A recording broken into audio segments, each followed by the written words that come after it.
Olá, bom dia, tudo bem? Eu sou Alexandre Santos, arte educador e CEO da Strike Games. E hoje, como eu estou aqui, o prometido fazer a terceira live falando. Hoje o tema é: eu preciso fazer um jogo moderno ou complexo? Por que isso? Porque muitas vezes as pessoas pensam que o primeiro jogo deve ser um jogo grande, cheio de detalhes, com muitos desafios, muitas peças. E de repente a gente pode pensar em algo mais simples. Mas a gente ainda não começou nossa live, esperando que as pessoas possam entrar e que eu possa trazer esses detalhes para vocês, para que a gente possa ir conversando. Espero que vocês nos acompanhem no nosso canal, no YouTube, aqui no Instagram, para participar da nossa conversa sobre educação, cultura e diversidade, que é o perfil da Strike Games, que é a nossa startup.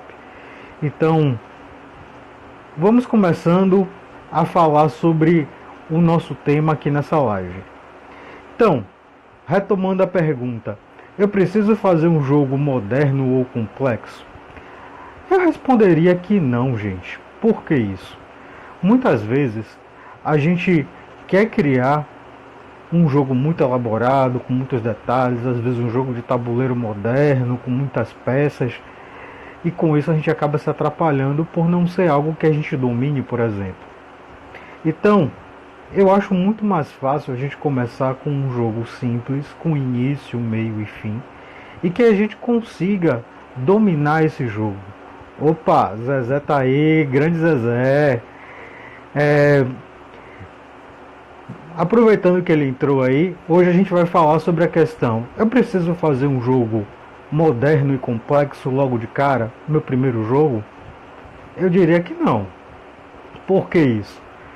Porque se a gente já começa com algo complexo, a chance de falhar é muito grande. Então a gente pode começar com algo simples, com início, meio e fim, se basear em projetos que já existam, conhecer esses projetos e procurar criar algo nessa linha. E, por exemplo, eu gosto muito do que Jesse Shell fala. Ele fala da questão de, se você quer ser um game designer, que é a pessoa que pensa a questão de criar um jogo, ou a pessoa que vai criar a experiência do jogador, que é o game designer, ele deve começar inicialmente observando diversos jogos, desde jogos de tabuleiro, jogos de carta, também jogos de videogame e até mesmo brincadeiras. E às vezes os jogos mais simples, a gente deve entender esses jogos, ver de que forma eles funcionam e a partir daí a gente começar a organizar as nossas ideias, entender como os jogos funcionam e começar a fazer os nossos projetos. Pensar em projetos inicialmente mais simples que a gente consiga finalizar. Porque eu não sei se isso acontece com vocês, mas quando eu consigo executar um projeto, isso me dá ânimo para continuar em frente. Então, como é que eu começo? Eu começo com algo mais simples, que eu consiga finalizar, que ele tenha início, meio e fim. E um detalhe, Zezé até conhece Marcelo, é um grande amigo e ele sempre fala: jogo tem que ser divertido, tem que ter desafio. Então não basta o jogo ser simples, a gente tem que pensar que o jogo tem que ter diversão, tem que ter desafio. E vale a pena a gente analisar esse lado, que um jogo em si não precisa ser complexo, não precisa ser difícil, mas ele deve ser divertido, ele deve trazer um desafio para o jogador. E muitas vezes uma proposta que eu faço é: por que não você chamar o seu aluno para ajudar a criar o jogo? Porque o nosso foco aqui seria justamente vocês, professores e professoras que pensam em desenvolver jogos para a sala de aula. Se vocês querem desenvolver um jogo, às vezes não tem experiência, por que não trazer os estudantes para criar esse jogo junto com vocês? Porque eles vão ter um sentimento de pertencimento, vão querer participar e vão justamente dar as opiniões e tem tudo a somar para o jogo. E às vezes a gente fica com medo de trazer os estudantes para participarem com a gente desse projeto.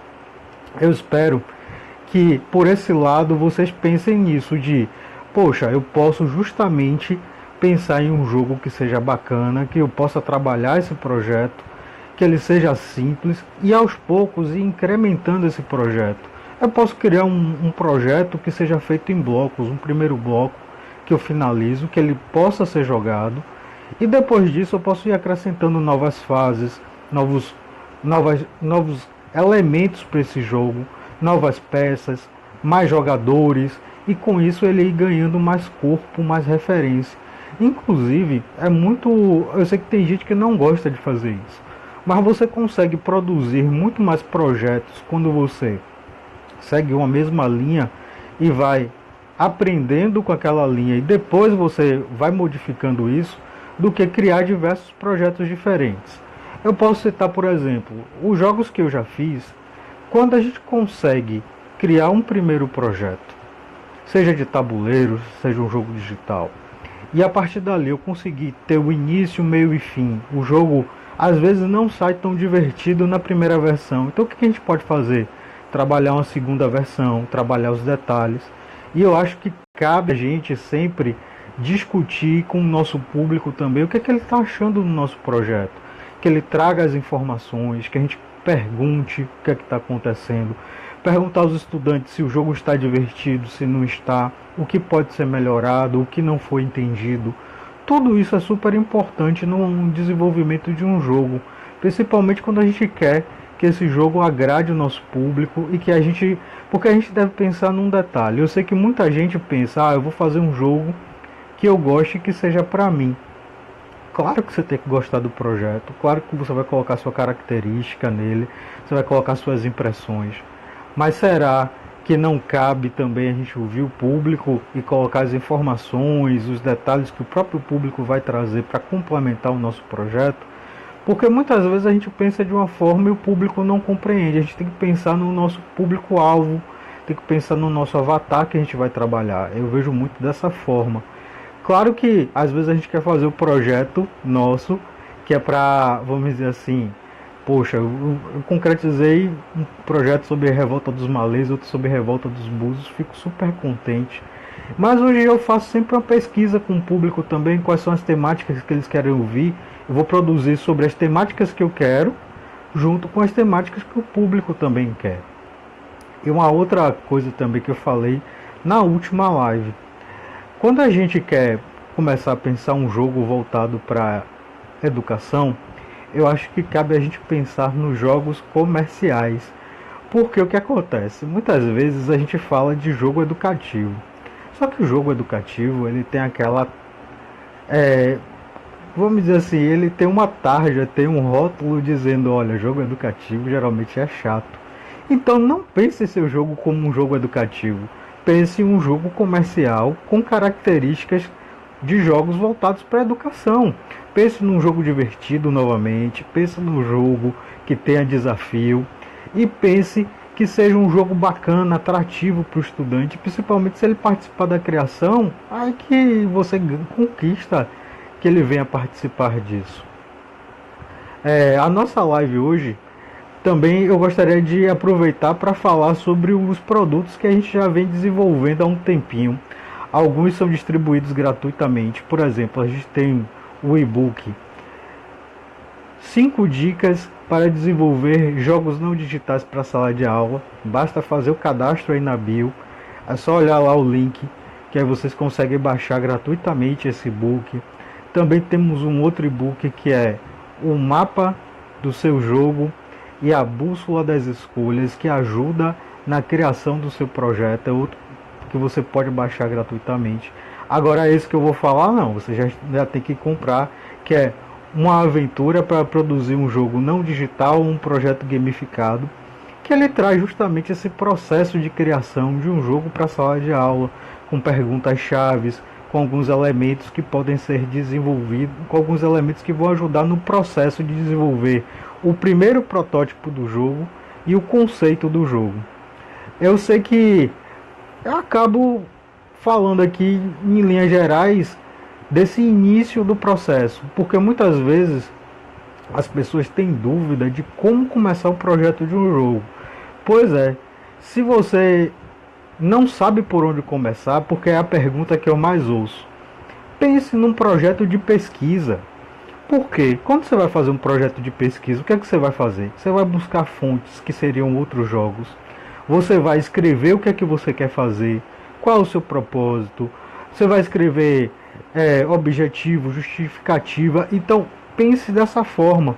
Fica muito mais fácil de se pensar um jogo quando você tem esse projeto especificamente. Vai facilitar a sua vida. Pense, por exemplo, em 3 jogos que vão ser a base para você pesquisar o seu. Que aí você, a partir desses jogos, eles vão trazer elementos que vão ajudar você a construir essa base inicial que às vezes você tem dúvida.